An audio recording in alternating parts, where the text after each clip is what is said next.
Matt Ivey here, NAB 2018 with Atomos. I'm going to go over what we're introducing as a firmware update for the Sumo 19. We know a lot of people have been waiting for this, and I'm going to go over what it is that we're going to be delivering as an updated firmware in the next few weeks. Part of what we said we were going to do was we were going to do ISO recording, and then I'll show you what we're doing for a monitor output switching. So that's what we're going to do here now. So all I got to do is press the monitor button, and oh, now I've got this great quad split screen. These are 4 HD gen-locked inputs, as I mentioned. In this case, they happen to be 29.97 frame rate, 1080.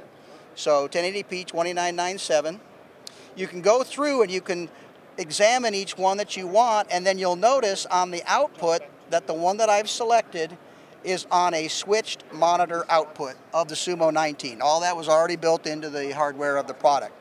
So you'll notice there's an icon in here for the ISO record. So each one of these that you press, so gray is, I'm not going to record that one. But since I've got 4 that are in, you can press this button here and you'll see it goes back out to the big screen, and then monitor again, and I'm back to my quad split.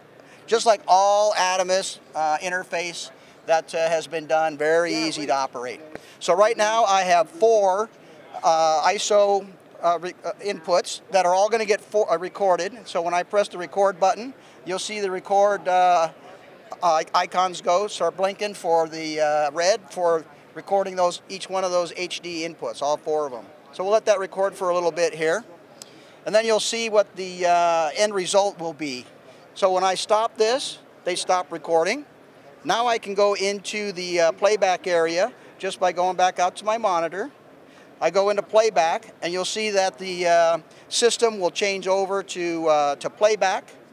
And then what you'll notice is when I go in and I look at the ISO records themselves, is that here we go. These are all 4 of the ISO records, 1, 2, 3, and 4. It says how long the clips are, which is cool. Always lots of information that's already been built into the product.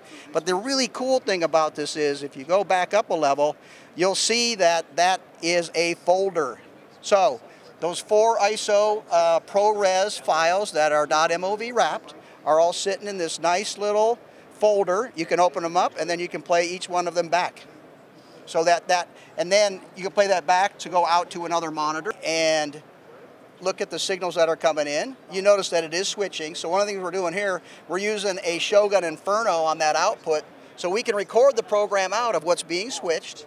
At the same time, just to do a transition over to our converter line, we're actually taking that output, which is 1080p 2997, and turning that into 720p 60. Okay?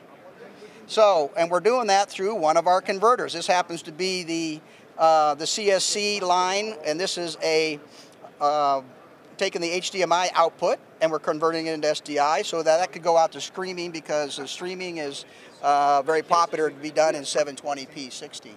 So an entire workflow all in this small space, including the recorded ISO files that you would use for doing your editing, and then a switched output that can be used for other things like we've shown here, as well as getting a master record on a Shogun Atomos recorder for this on the output.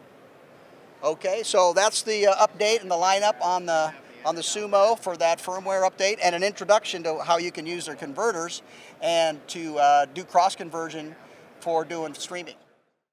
Videoguys is available Monday through Friday. Give us a call at 1-800-323-2325. Don't forget to follow us on Twitter to stay connected with all of our updates. And you can like us on Facebook. Keep an eye out for our live videos. And don't forget to subscribe to our YouTube channel. Thanks for watching.